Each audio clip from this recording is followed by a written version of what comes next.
¿Qué tal? Muy buenas noches. Aquí estamos dando comienzo a una nueva edición de Sin Fronteras por TV Ciudad. Un nuevo domingo. Maite Sarasola, bienvenida. ¿Cómo le va? ¿Cómo andas, Jane Gabart? Qué roja la veo hoy, ¿eh? ¿Vio? ¿Sí? Color pasional, digamos, ¿eh? Totalmente. Pero hoy vamos a hablar de otras pasiones que no son tan gratas, porque las crisis políticas y los estallidos sociales en distintas partes del mundo tienen como detonante el precio de los combustibles, porque afectan particularmente a las sociedades y también a las cadenas de precios de primera necesidad. Hasta ahora las fuentes de combustibles fósiles han sido determinantes en la geopolítica mundial y mientras el modelo de desarrollo y también de consumo depende casi enteramente de ellas, se habla de una nueva transición energética que va a marcar también, obviamente, un nuevo proceso de transformación geopolítica y sobre eso hablamos hoy en Sin Fronteras.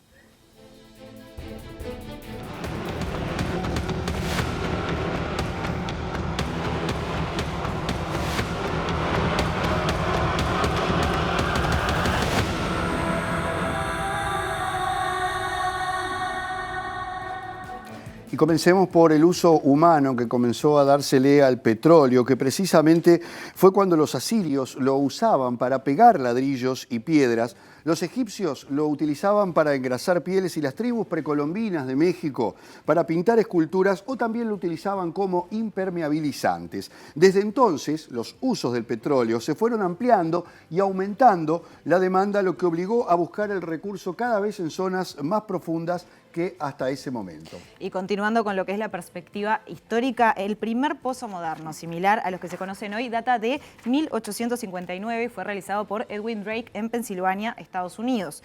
Encontró petróleo a una profundidad de 21 metros y a partir de entonces fue que comenzó su comercialización a gran escala. Desde entonces, Estados Unidos también quedó como referente mundial, surgiendo también en ese país el primer cártel comercial del mundo para monopolizar el mercado, que fue conocido como el cártel de las Siete Hermanas. Precisamente estas compañías habían logrado al finalizar la Segunda Guerra Mundial un control casi total del negocio, aprovechando el crecimiento de la demanda a nivel mundial y su influencia en los gobiernos de los países productores. Para contrarrestar justamente este dominio y recuperar soberanía económica y también energética, desde Venezuela en 1960 se impulsó la creación de la OPEP, la Organización de Países Exportadores de Petróleo, que fue reconocida por la ONU en el año 1962. Esto produjo inmediatamente una recomposición geopolítica del negocio y la industria de los combustibles, algo que incomodó a Washington, quien a partir de ese momento intentó recuperar de todas formas la influencia sobre estos y otros países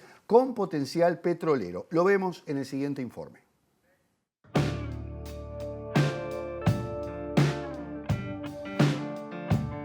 Durante el siglo XXI, la geopolítica de las fuentes energéticas volvió a tener a Estados Unidos como protagonista, tanto en episodios vinculados a la política como en distintas guerras relacionadas con países productores o influyentes en la materia. De hecho, el ciclo de guerras vinculadas a la energía comenzó tras el ataque a las Torres Gemelas y la guerra en Afganistán, que tiene depósitos de petróleo y gas natural, lo que han hecho un objetivo de todas las naciones que tienen influencia en la región, ya que en el norte del país se han descubierto yacimientos con 220 millones de toneladas de petróleo y 440.000 millones de toneladas de gas natural. En otro orden, las reservas de petróleo del Golfo Pérsico han sido de especial interés para Estados Unidos desde el desarrollo de la llamada Doctrina Carter en 1981, que establecía que cualquier intento de parte de otra fuerza de obtener el control de dicha zona sería considerado como un ataque a los intereses vitales de Estados Unidos y rechazado por todos los medios necesarios, incluyendo los militares. Esto sirvió de pretexto a Washington para realizar intervenciones en países como Irak, argumentando causas que resultaron falsas, como la presencia de armas de destrucción masiva en el régimen de Saddam Hussein y escondiendo sus verdaderos intereses en la región, manifestando que buscaban devolverle la democracia al pueblo iraquí. La primavera árabe y la inestabilidad en Libia fue otro motivo que permitió la ocupación militar de ese país en el año 2011, donde Estados Unidos sostuvo que la situación en el país era tan grave que se debía intervenir, por lo que el presidente Barack Obama anunció los ataques a Libia, argumentando que el gobierno de Muammar Gaddafi violaba los derechos humanos de los ciudadanos libios tras haber recibido el respaldo de la ONU y la OTAN para proceder con los ataques. En el plano político y en la región, la situación más visible fue la que se generó con Venezuela, uno de los productores de petróleo más importantes del mundo, cuya situación de inestabilidad y la política llevada a cabo por la influencia del presidente Hugo Chávez dio motivo a Estados Unidos para participar activamente en la interna política venezolana, no solo cuestionando al gobierno de Caracas, sino también promoviendo y apoyando a un presidente ficticio como Juan Guaidó, al que se pretendió llevar al poder en ese país. 1999 y a partir de iniciativas del gobierno de Hugo Chávez, una vez más Venezuela lideró a nivel regional y global un nuevo reacomodo del mercado. Y en 2007 Chávez impulsó lo que se llama la segunda nacionalización, que consistió en la formación de empresas mixtas con capital público mayoritario, quedando entonces las contrapartes privadas sujetas a las decisiones del Estado. Un año antes había Bolivia nacionalizado su industria petrolera, esto fue en el año 2012. Argentina reestatizó YPF, mientras que en Brasil Luis Ignacio Lula da Silva había apostado para fortalecer Petrobras, al igual que Rafael Correa hizo lo propio con Petroecuador. Y con el coordinador e investigador del Observatorio Petrolero del Sur, Hernán Scandizo, vamos a profundizar justamente en el momento actual del negocio petrolero a nivel global y también a nivel regional, pero también en la necesidad de impulsar, según él, una transición energética justa, popular y sostenible. Hernán, buenas noches, ¿cómo estás? Hola, ¿qué tal? Muy buenas noches. Muchas gracias por estar. Muchas gracias a ustedes por la invitación. Bien, Hernán, para empezar a meternos en tema, veíamos un tape de estas guerras por hidrocarburos, ¿no? El rol de Estados Unidos. Justamente, ¿cuál es el rol que ha cumplido el petróleo en el contexto internacional y ha cambiado en el último tiempo? A ver, hay una condición que tiene el petróleo, los hidrocarburos en general, pero el petróleo en particular, que es su alta tasa de retorno energético. Además del rendimiento energético, tiene otras particularidades que es fácil de almacenar y de transportar.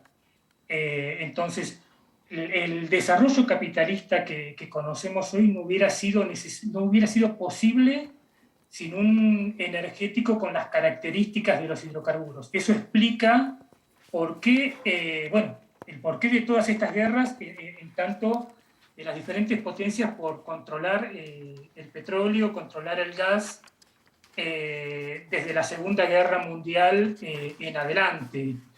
La situación no ha cambiado, es más, con todo lo que se está viviendo actualmente, la guerra en Ucrania, lo que se espera es una reconfiguración de todo el escenario, de todo el mapa energético, geopolítico.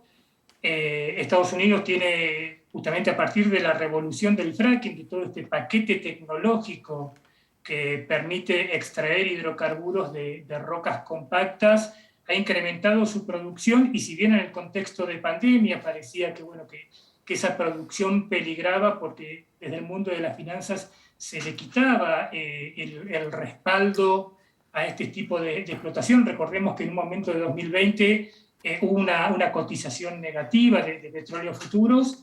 En la pospandemia y en este escenario de conflicto, de guerra, el rol de Estados Unidos como proveedora, como primera productora de petróleo se consolida.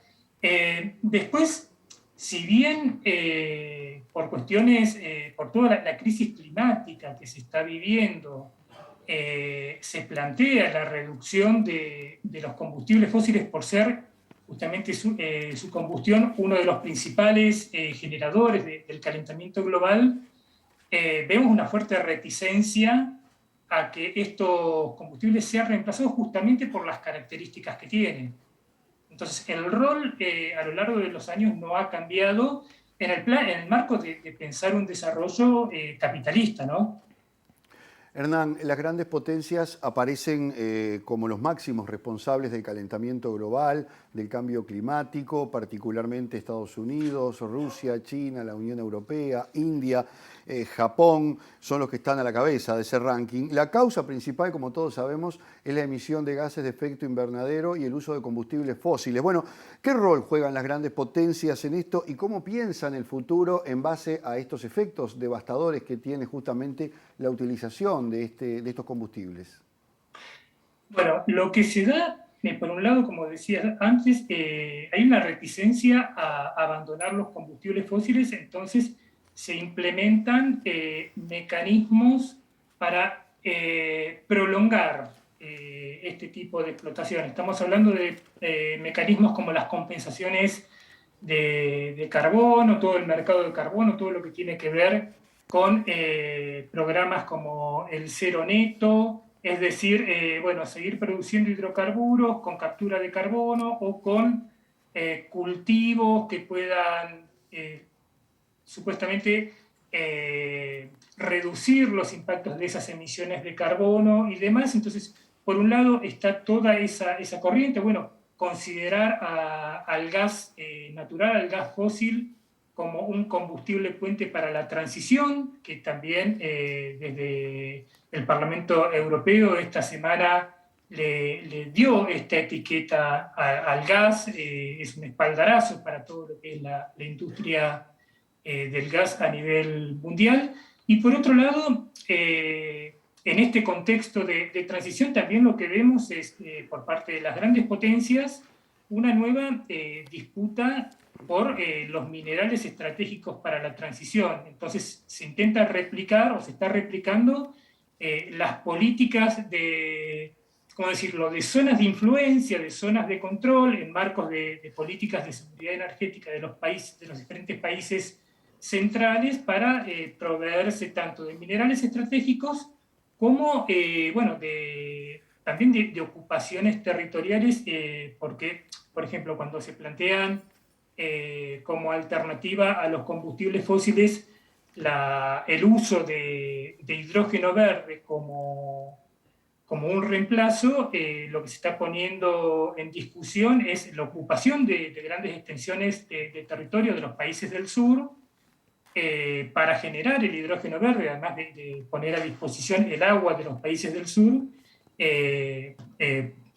como un intento de reemplazar bueno, lo que es la combustión de fósiles. Entonces, lo que vemos es, por un lado, que no se quiere, que se trata de estirar lo más posible la vida de los combustibles fósiles, pero al mismo tiempo un reordenamiento por el control de minerales estratégicos, de territorios, y una perspectiva de no revisar en profundidad lo que es el consumo energético, ¿no? Lo que se está tratando de conseguir es una fuente o un vector que pueda reemplazar al crudo, que pueda reemplazar al gas. Esa es la perspectiva de los países hoy centrales. Hernán, hace un ratito hablábamos del rol que tuvo Venezuela, la Venezuela de Hugo Chávez, en la creación de la OPEP. Si venimos para nuestra región, ¿cómo se ubica Latinoamérica en el mercado petrolero mundial? ¿Y cómo es que se llevan adelante las búsquedas y la extracción también de petróleo en nuestra región? Bueno, por un lado, el país mejor posicionado hoy entre los 10 primeros productores de la región es Brasil. El descubrimiento del presal, bueno, de yacimientos de gas y petróleo en aguas ultraprofundas, eso ha posicionado a Brasil de una manera muy particular. Después, obviamente, bueno, el impacto que ha tenido Venezuela por todas las políticas de restricciones impuestas por Estados Unidos, igual sigue siendo un actor que pesa en la OPEP. México también es otro de los actores que está incorporado a la OPEP+, esta OPEP ampliada. A ver, a nivel regional se dan diferentes situaciones. Ustedes al inicio planteaban todo lo que fue el proceso de nacionalización de YPF, por ejemplo, aquí en Argentina, que estuvo íntimamente vinculado con la posibilidad de desarrollo de yacimientos no convencionales, es decir, de yacimientos de gas y de petróleo de esquistos, de lutitas, a través del fracking.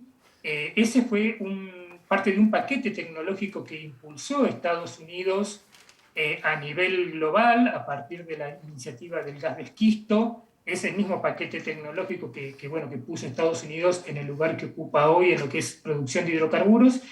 Y todo ese proceso se vio, bueno, Argentina es la que más avanzó en el desarrollo de la producción masiva de hidrocarburos a partir del fracking, de yacimientos no convencionales.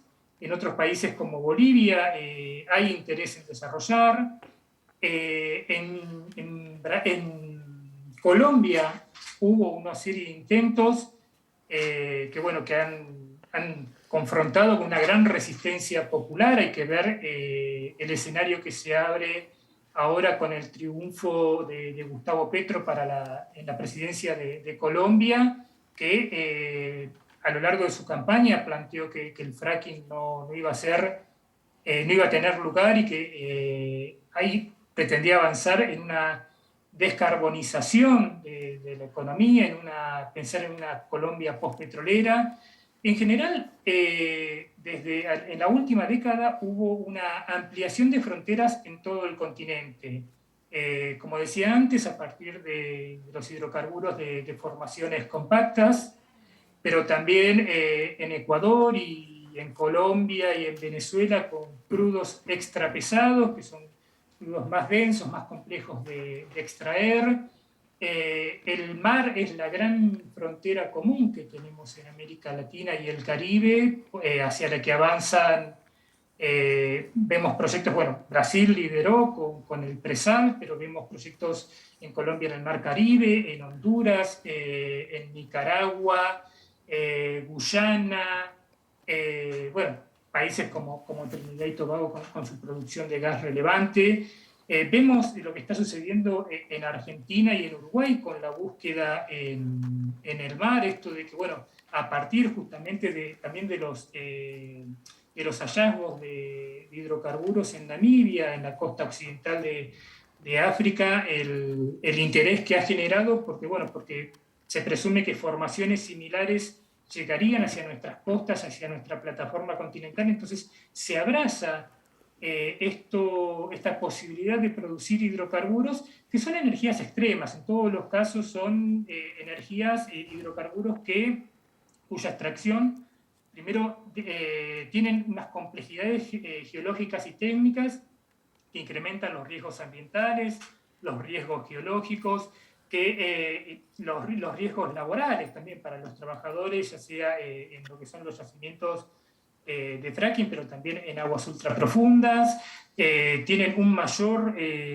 mayor demanda de recursos financieros y, bueno, también tienen un menor rendimiento energético porque se utiliza más energía para poder poner esos hidrocarburos en el mercado. Es un poco la tendencia en términos generales que vemos aquí en América Latina.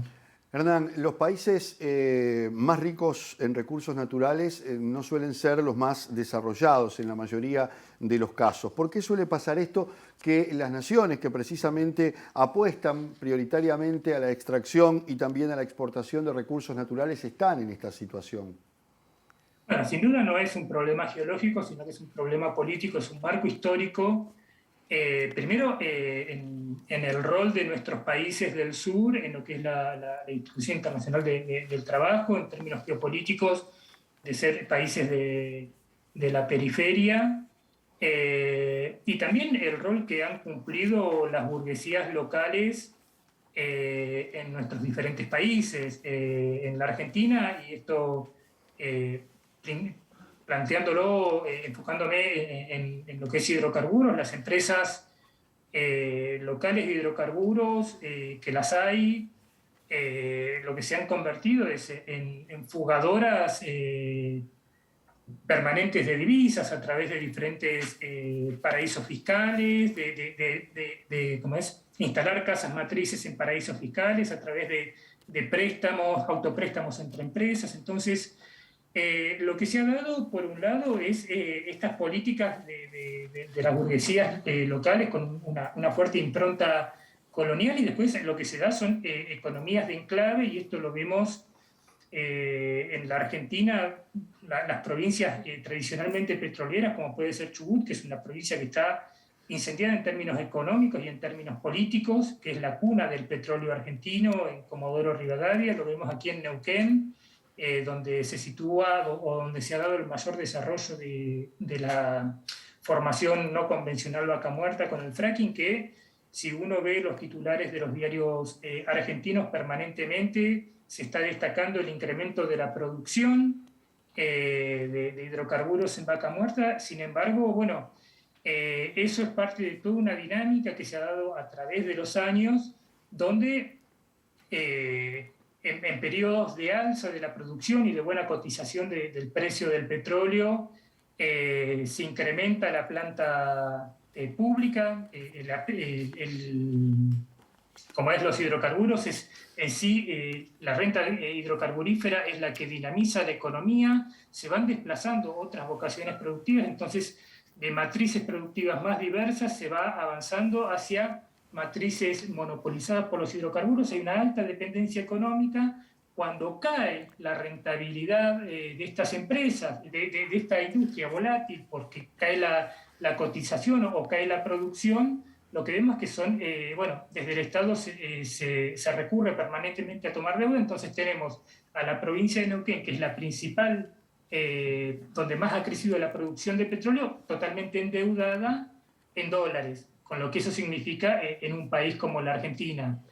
En síntesis, las dos variables que juegan aquí es, por un lado, el carácter colonial de las burguesías locales, y por el otro, las políticas de enclave económico, donde el único derrame que estamos viendo, si bien se generan puestos de trabajo y demás, eso es innegable, también esos puestos de trabajo se sostienen con una flexibilización de las condiciones laborales. Eso vino de la mano del fracking, fue algo muy patente en cuanto a la baja del precio del petróleo, se flexibilizó para bajar costos. Entonces, se dan estas dinámicas que en sí se generan círculos viciosos en torno a la renta. Muy bien. Hernán Scandizo, muchísimas gracias por este primer pantallazo sobre este tema tan complejo acá para Sin Fronteras. No, muchas gracias a ustedes. Un gusto. Bien, nosotros nos vamos a la pausa y volvemos con nuestro analista Álvaro Padrón para seguir abordando este tema en el día de hoy. Quédense que ya venimos.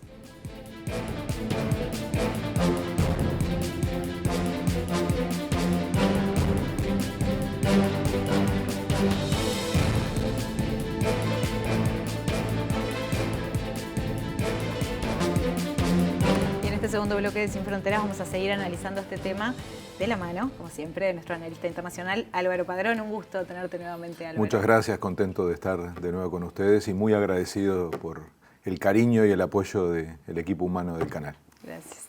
Bueno, Álvaro, metiéndonos en tema, ¿no? Si pensamos justamente en algo que conecta la agenda a la escala internacional, es algo de lo que hemos hablado varias veces en este programa y refiere a la crisis ambiental global.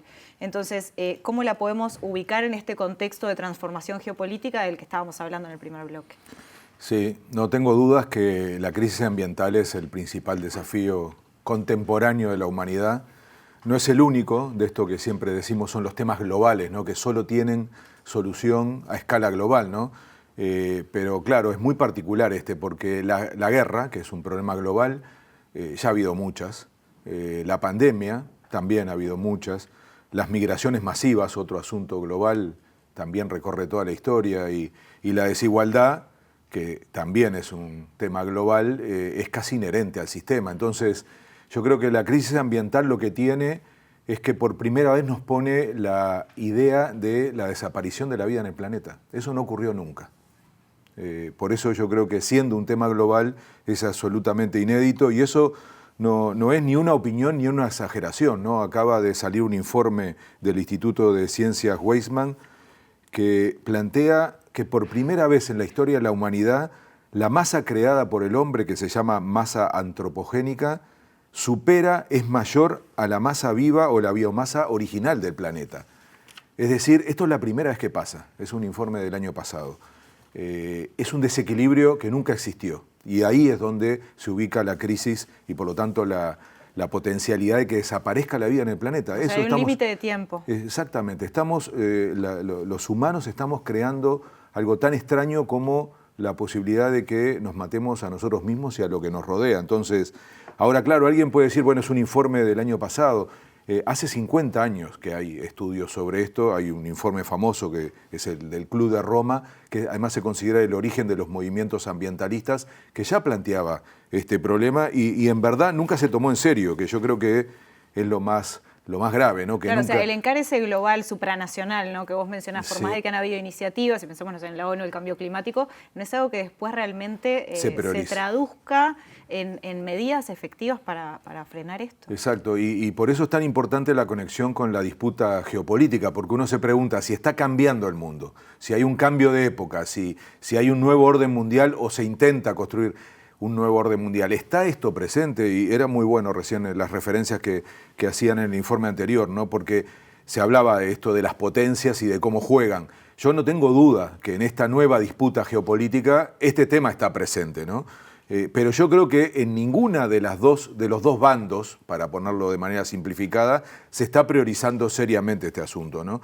Se mezcla, se superpone, por eso se habla de múltiples crisis, pero yo creo que al final sigue sin ser un asunto principal. Es decir, uno sigue escuchando entonces la guerra comercial, la guerra tecnológica, la guerra militar propiamente dicho, incluso la pandemia no terminó siendo mirada desde ese ángulo. Y yo creo que al final siempre hay excusas para postergar, para relevar, para eludir esta cuestión y me parece que en el fondo, y lo decía recién Maite, es que nos falta esa mirada común, global, nos falta la gobernanza global, nos falta que este tema deje de ser parte de una agenda y de un tema más de la agenda para transformarse en una reflexión que tenga que ver con el destino del planeta y por eso es tan grave que no haya, de alguna manera, se dice gobernanza global, una conducción política del planeta. Porque ese déficit es el que al final nos lleva a que esto no aparezca como un tema prioritario. Decía Harari, el pensador moderno, que él planteaba una cosa muy interesante con la pandemia, ¿no? Es un gran triunfo de la ciencia y una gran derrota de la política. Porque al final la ciencia pudo traer la vacuna, pero el mundo terminó resolviendo eso país por país, ¿no? Entonces, y con un enorme desequilibrio y con una profunda desigualdad Entonces, que quedó plasmada, ¿no? Lo cual demuestra que no hay conducción política en el planeta capaz de atender estos problemas como merece. Álvaro, la dimensión energética aparece como un rol central en la actualidad y también está atravesada y se expresa desde los intereses económicos y geopolíticos. ¿Cómo se da esto en este contexto? Y es clave, ¿no? Porque la energía en todos los procesos de disputa geopolítica ha estado presente como el factor trabajo, ¿no? Es inseparable, ¿no? Energía, trabajo, ahí hay una clave del desarrollo capitalista y el petróleo es el mejor ejemplo. Recién lo decía Hernán, organizó gran parte de la historia de los últimos 100 años, ustedes lo planteaban en el informe cuando contaban el origen del uso del petróleo, particularmente desde que empieza a ser un asunto energético, ¿no? Ha explicado guerras, golpes de Estado, intervenciones, ha explicado grandes fortunas. Y esto es muy importante porque si vamos pensando en la sustitución, hay que evitar que vuelva a ocurrir lo mismo, que se transforme en un bien capturado desde el punto de vista corporativo y que luego explica esas fortunas, ¿no? Entonces, yo creo que somos la generación del petróleo, al menos seguro la mía, y no está mal que se piense en sustituirlo, pero yo creo que nos estamos enganchando mucho en eso, ¿no? En pensar, bueno, ¿cómo se sustituye algo que además de haber generado tantos problemas, como acabo de decir, ha generado también el impacto ambiental? Pero esa es parte del problema, pensar en sustituirlo. Yo creo que hay que pensar en otras cosas. En la sustitución creo que se van a dedicar con fuerza en el siguiente bloque, ¿no? Sí. Pero a mí se me ocurren dos cosas que no podrían estar fuera de una reflexión así. La primera es la necesidad de la democratización.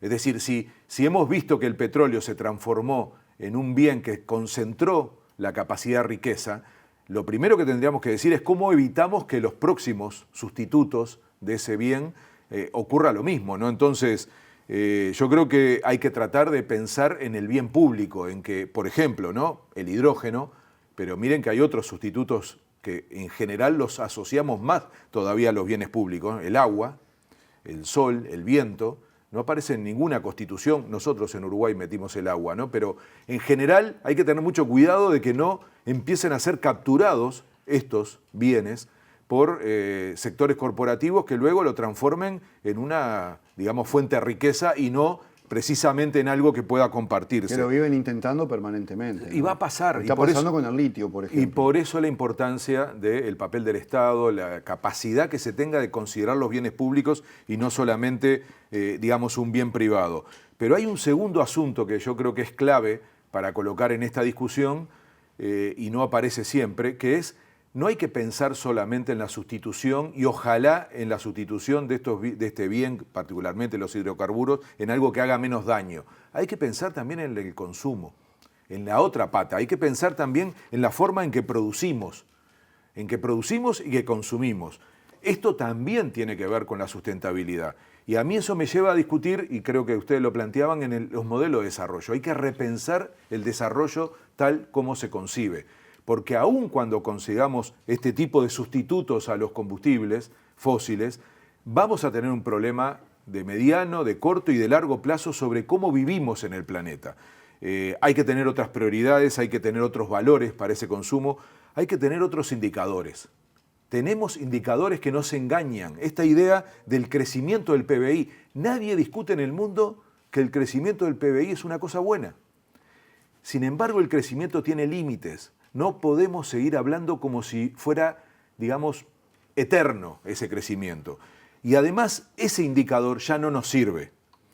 No sirve, no alcanza, no permite medir el daño ambiental.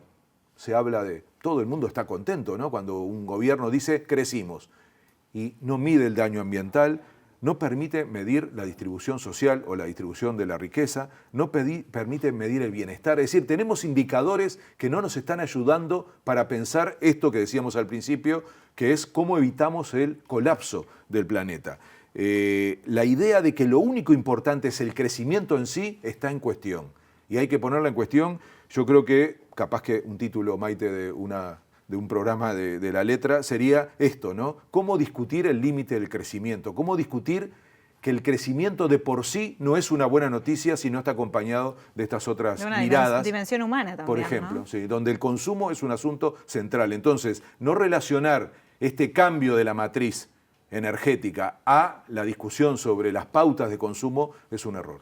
Y Álvaro, repasábamos un poco en el bloque anterior con Hernán la cuestión de cómo estamos en la región. ¿Cómo ves vos este proceso en Latinoamérica? ¿Cómo nos ubicamos? Teniendo en cuenta de que somos países que estamos en otra condición, ¿no?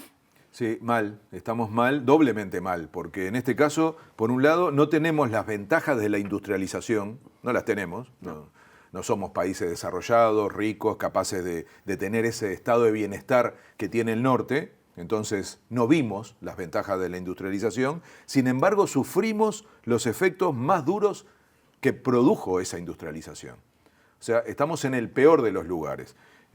Increíblemente es a pesar de tener recursos naturales como casi ninguna otra región del mundo. Petróleo, lo decía Hernán, ¿no? Petróleo, gas, litio, decía Jano, agua dulce, que va a ser clave, sol, viento, es decir, caramba, ¿no? Tenemos todo eso y sin embargo no tenemos ninguna de las ventajas, ni siquiera la de beneficiarnos desde el punto de vista económico, pero encima recibimos la peor parte de lo que son los efectos del cambio climático. En materia energética incluso somos una región muy rica. Un dato nada más. De las 100 empresas más grandes de América Latina, 28 son de energía. Es decir, más de la cuarta parte son de energía. Y en facturación, más de la cuarta parte de la facturación del PBI se explica por empresas energéticas. Es decir, es un sector enorme la economía, somos ricos en materia energética. Pero, nuestro problema no es no tener una riqueza energética. Nuestro problema es la matriz productiva. Es decir, nos dedicamos solo a cuestiones extractivistas y a producción de materia prima. Dicho de otra manera, nuestro problema es qué lugar ocupamos en la división internacional del trabajo. Ocupamos el lugar de quienes producimos materia prima, de que tenemos energía, pero la utilizamos para procesos de bajísimo valor agregado y eso nos termina generando el subdesarrollo. Eso es un poco lo que hablábamos también con Hernán, ¿no? De que los países precisamente productores no necesariamente son los más desarrollados o más ricos desde el punto de vista económico. En ese sentido, Hernán hablaba sobre la necesidad que hubo de explotación de estos recursos para llegar al desarrollo capitalista que hay hoy, ¿no? Entonces, pensando un poco en esto, en este norte del que tú hablabas, ¿no? En que en todo lo que se contaminó para que llegaran a industrializarse como se industrializaron y a llegar a tener el poder que tienen hoy, ¿no es un poco injusto que se mire a otros países que están ahora atravesando ese proceso y se les diga no uses petróleo, petróleo contamina, tenés que pensar en otras energías, son más caras? ¿No hay como un doble discurso, Total, como una hipocresía? Total, gran hipocresía. Yo diría que además es un fenómeno perverso, ¿no? Porque por un lado, los principales impactos ambientales proceden de los países ricos. O sea, ellos generan esos impactos, pero los que sufren mayormente son los países subdesarrollados. Es decir, es perversa esa realidad. Y como tú decías, nos vienen a decir que ahora cuidemos lo que ellos no cuidaron. cuando en realidad, en gran medida, discusiones que hay en el mundo subdesarrollado es cómo alcanzamos esos estados de bienestar. Que en este sentido, a ver, no es una cuestión de decir, ok, está perfecto contaminar, sino de que quizás se tendrían que implementar políticas a escala global que, por ejemplo, impliquen una subvención por parte de los países más poderosos para que los países menos puedan utilizar otro tipo de energías menos contaminantes. Y te agrego además que eso no solo pasa entre regiones y países, pasa entre personas. En los países ricos y en los países subdesarrollados, que quienes más sufren los daños que se producen por el cambio climático son los sectores más pobres. Y los sectores ricos lo logran mitigar de maneras diversas. Entonces, eso lo vemos todo el tiempo cuando vemos las cosas que pasan, las catástrofes climáticas y demás, siempre recaen en regiones y países más pobres o en personas más pobres que las personas ricas. Entonces, ahí es donde aparecen dos conceptos que son imprescindibles. Uno es la deuda ecológica, que tiene mucho que ver con esto que planteabas, que es que se pague por haber dañado el ambiente, pidiéndole ahora a otros países que no lo hagan. Bueno, eso tiene que contabilizarse, tiene que valer, y por lo tanto quienes se enriquecieron tienen que pagar para, de alguna manera, cubrir esa deuda ecológica. Y lo otro es la justicia ambiental, que no nos va a dar hoy, pero es un concepto interesantísimo, así como está la justicia social, la justicia de género. El tema de la justicia ambiental entra con mucha fuerza y tenemos que colocarlo, porque si no, las soluciones van a volver a generar esas desigualdades que ha generado hasta ahora el desarrollo como lo conocemos. Y ya que hablábamos de la región, el presidente electo de Colombia, Gustavo Petro, puso la lucha contra el cambio climático y el diálogo en las Américas alrededor de este tema en el centro de su discurso en la misma noche en que ganó las elecciones. Vamos a verlo.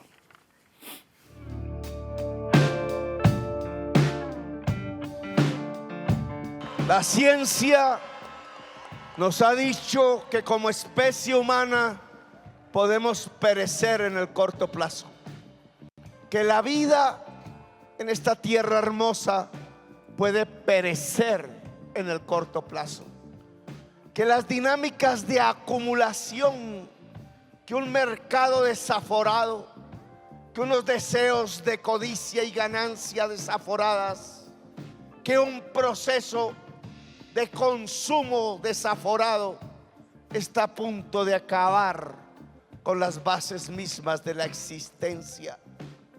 No nos lo dicen las izquierdas, no nos lo dicen las derechas, nos lo dice la ciencia.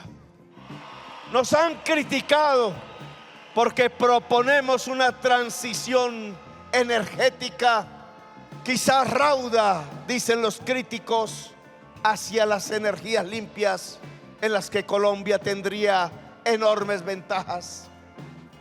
Pues bien, se trata de establecer ahora un diálogo en las Américas.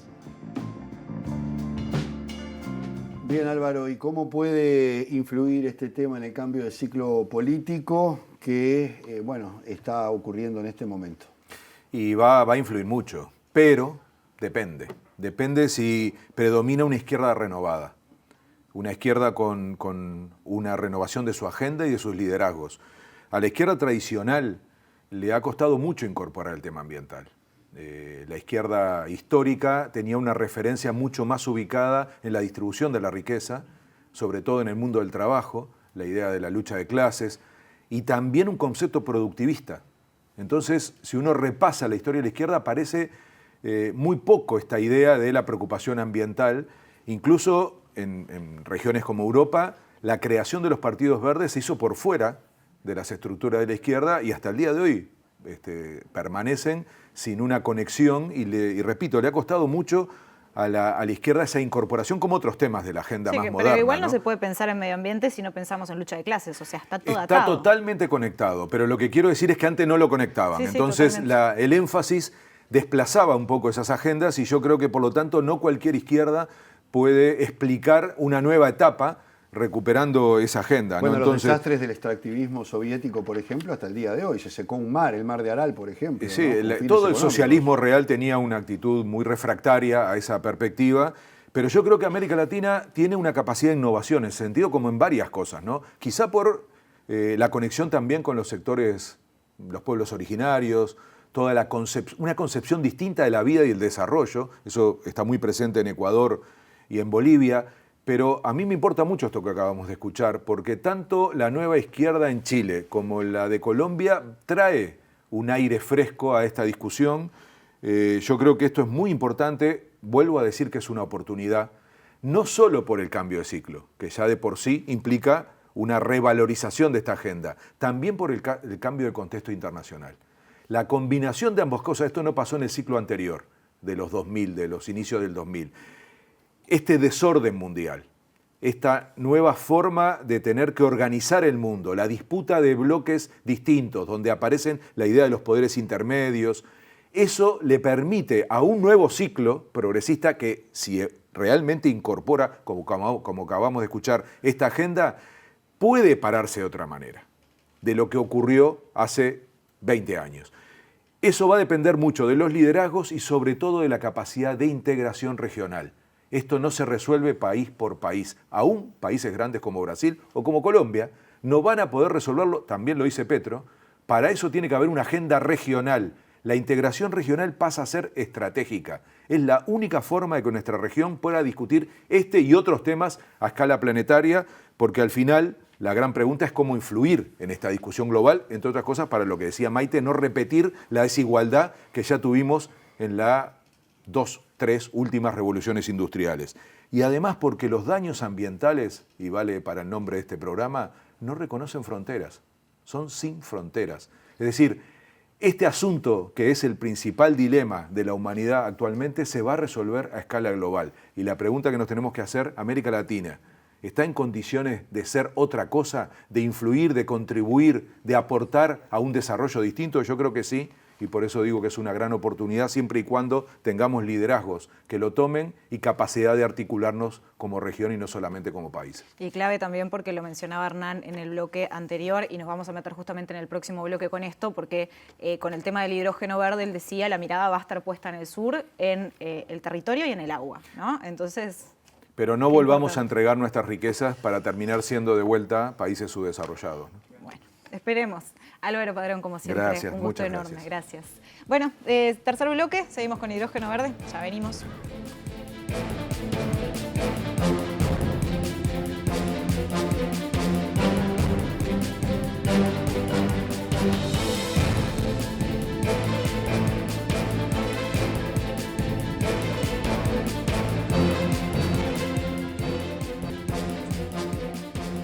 Mucho se habla de descarbonizar las matrices energéticas y volcarse por combustibles verdes. ¿Son estas alternativas reales o es necesario discutir el modelo de desarrollo? Precisamente en ese contexto, diversos países, incluido el nuestro, Uruguay, están planificando o desarrollando estrategias alrededor del denominado hidrógeno verde. Y para conocer más sobre esto nos vamos hasta Londres y recibimos a Gabriela Cabaña Alvear, quien trabaja sobre políticas energéticas en contextos de crisis ecológicas, política social y burocracia, y también participa de la red chilena de ingreso básico y es socia fundadora del Centro de Análisis Socioambiental. Gabriela, buenas noches y gracias. Hola, muy buenas noches. Gracias a ustedes por tenerme aquí hoy. Para arrancar a ponernos en contexto y poder entender un poco mejor este tema, ¿de qué hablamos cuando hablamos de hidrógeno verde? Bien, es muy importante para comenzar tener muy claro que hablar de hidrógeno verde significa hablar de un vector energético. Es decir, tenemos que tener mucho cuidado de no verlo como una fuente de energía. Es un vector que por lo tanto requiere energía para ser sintetizado y que químicamente puede traer energía en la cual se puede almacenar, energía que después se puede ocupar, por ejemplo, para distintos procesos químicos o como forma de combustible sintético.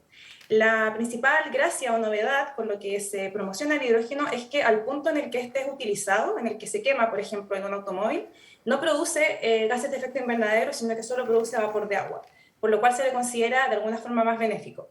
Sin embargo, la sintetización del hidrógeno verde hoy en día se realiza principalmente, en un 99% a nivel mundial, a través de combustibles fósiles, y por lo tanto es una fuente de energía que no es limpia. De ahí viene el tema de los colores, ¿no? Entonces llamamos al hidrógeno gris cuando viene de fuentes fósiles, y la idea sería, la novedad del hidrógeno verde es venir a producir este combustible sintético a través de fuentes renovables no convencionales que por lo tanto no tendrían emisiones de efecto invernadero. Esas son más o menos las definiciones básicas de este concepto. Gabriela, en las últimas semanas vimos aquí en el Uruguay que el Ministerio de Industria, Energía y Minería impulsó lo que se denomina la hoja de ruta del hidrógeno verde, al igual que en varios países de la región. Chile precisamente es un gran ejemplo de esto. ¿Por qué optar por el hidrógeno verde y por qué hacerlo en este momento? Bueno, esto es la última ola de una serie de intentos. Esto ya se conoce hace mucho tiempo, es una tecnología muy antigua. El mecanismo de hidrólisis, que es el que se ocupa para sintetizar hidrógeno verde a través de energías renovables, que requiere el uso de electricidad y agua, no es ninguna tecnología muy novedosa. Ahora se le está intentando dar un impulso como reemplazo al uso del petróleo y otros combustibles fósiles, apostando a una reducción del precio de la generación eléctrica en base a energías renovables. Y en esto ha existido una especie de carrera, ¿no?, de competencia, de qué regiones del mundo, no solo en Latinoamérica, pueden producir el hidrógeno verde más barato en base al precio de la energía eléctrica más barata.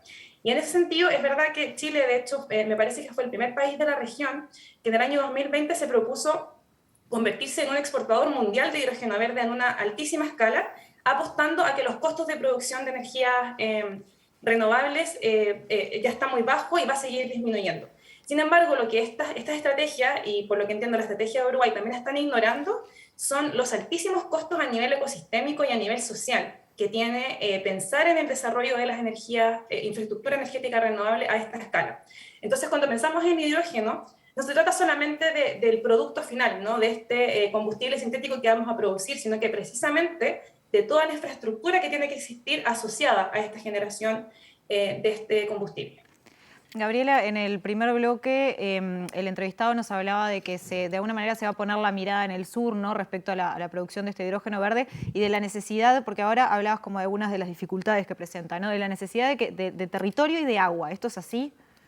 Sí, lo que pasa es que, bueno, como muchas cosas a nivel de la geopolítica mundial, el impulso geopolítico, el impulso desde los capitales está concentrado en los países del norte global, que están marcando la agenda. Entonces, lo que está pasando es que países, por ejemplo, en el caso de Chile, hay una relación muy estrecha con Alemania y la Unión Europea en general, en la cual Europa está pensando cómo descarbonizarse y están pensando sus propias estrategias para abastecerse de hidrógeno verde y poder ir abandonando los combustibles fósiles, pero se dan cuenta que dentro de sus fronteras no tienen los potenciales, no tienen, por ejemplo, el nivel de radiación solar, y están buscando cómo externalizar la producción. Y en el fondo ir a capturar estos mercados, los cuales se van a comprometer a venderle este hidrógeno verde muy barato.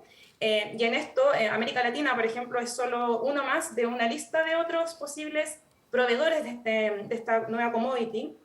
Y hay también, por ejemplo, proyectos en el norte de África, en la República Democrática del Congo, y muchos otros en el que en el fondo estos territorios nacionales del sur global se van a poner a disposición de producir este combustible de hidrógeno para las necesidades de las industrias de los automóviles del norte global, en este caso en particular de Europa.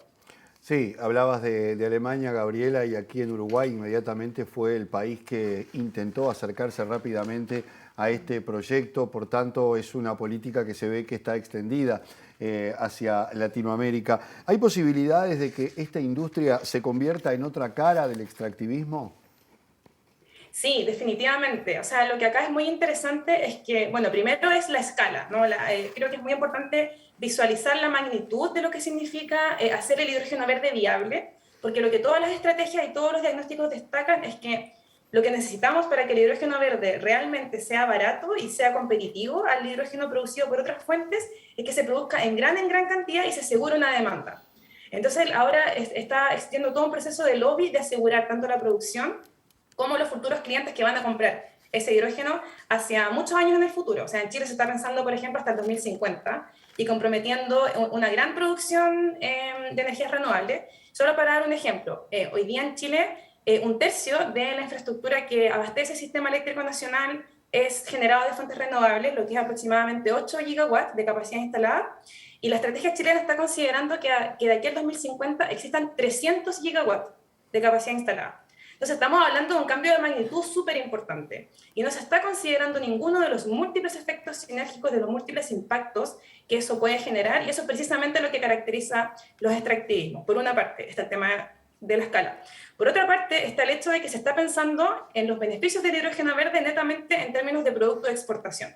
Entonces, en el caso de Chile, exportamos cobre, exportamos salmones, exportamos cereza, y ahora en el fondo se quiere agregar el hidrógeno verde como otro producto de exportación, como un producto que va a traer divisas y finalmente como una estrategia energética que no está pensando realmente en las necesidades energéticas de la población, sino que en cómo abastecer a un mercado externo orientado principalmente a que sea un muy buen negocio y que se pueda consolidar económicamente para quienes lo demandan. Y Gabriela, ¿te parece que efectivamente esto es algo que se puede llegar a materializar de alguna manera? Porque es también un poco lo que decías, ¿no? No es algo nuevo el hidrógeno verde, es algo que hemos escuchado y sin embargo es como que no termina de concretarse de alguna manera. ¿O hay otras opciones quizás que sean más viables? Es interesante porque eso está por verse, ¿no? O sea, en cada ola del hidrógeno verde aparece gente muy optimista diciendo como no, esta es la vez en la que ahora sí o sí va a reemplazar el uso de los combustibles fósiles, pero ha habido mucho escepticismo y incluso voces en la misma industria del hidrógeno han salido a decir como tenemos que tener calma con pensar que el hidrógeno va a ser la solución, la bala de plata a los problemas de la transición energética, que básicamente el nicho al que se está apuntando es la idea de que todo lo que no se pueda electrificar en el proceso de transición energética, todo lo que siga requiriendo combustible, por ejemplo, en Chile el uso de los camiones para la gran minería, eso es lo que tiene que usar hidrógeno. El tema es que eso, con todo y todo, sigue siendo bastante menor dentro de la demanda, entonces hay mucho escepticismo incluso en las personas interesadas en invertir y en promover las energías renovables, en que esto pueda despegar realmente. De hecho, hace poco se había propuesto en Chile incluso la posibilidad de exportar hidrógeno verde a través de un tubo submarino, una cañería submarina, e incluso salieron personas de los sectores más conservadores de la sociedad a decir esto es una propuesta sumamente poco realista que no tiene viabilidad económica. Entonces, yo creo que todavía no hay mucho convencimiento de ninguno de los lados de que esto de verdad pueda prometer, se pueda entregar lo que está prometiendo, y por eso tanto de la acción política hoy día se trata de promover esto, de venderlo como de verdad, una alternativa que es súper conveniente. Entonces estamos un poco en ese momento de la especulación, ¿no? De hacer emerger este futuro posible. Socióloga Gabriela Cabaña Alvear, muchísimas gracias por haber compartido con nosotros estos minutos y tratar de entender un poco mejor de qué estamos hablando cuando hablamos de hidrógeno verde. Muchas gracias, buenas tardes. Bueno, llegamos al final. La verdad que aprendí mucho hoy. No tenía ni idea ni de la mitad de las cosas que dijeron. ¿Vio? Se lleva algo hoy de este programa. Esperemos que la gente también. Muchas gracias por acompañarnos, que tengan muy buenas noches y una excelente semana. Hasta luego.